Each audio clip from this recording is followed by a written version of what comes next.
চুরি বিদ্যা হচ্ছে সবথেকে বড় বিদ্যা, যদি না ধরা পড়ে। তো আমি আজকে একটি সরকারি এইভাবে চুরির একটি অভিনব পদ্ধতি জানাচ্ছি। এটা বহুদিন আগে, বহু বছর পূর্বে সংবাদপত্রে সুমন বাবুর আর্টিকেলে পড়েছিলাম, তবে সুমন দেয় নয়।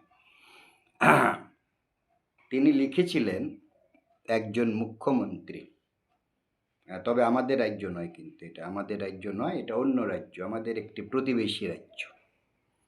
তো তিনি একটি খরচ দেখিয়েছেন কিভাবে, দেখুন ভালোভাবে লক্ষ্য করবেন। একটি পুকুর খনন করেছে, পুকুর, হিন্দিতে বলে তালাও, খনন করেছে, একটা খরচা দেখিয়ে দিল।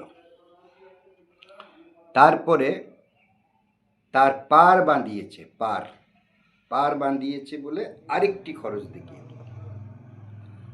আচ্ছা, তারপরে কি খরচ দেখিয়েছে জানেন? পুকুরটাকে বুঝিয়ে দিয়েছে। কটা খরচা হলো? 3টা। এটাকেই বলে চুরি বিদ্যা, বড় বিদ্যা।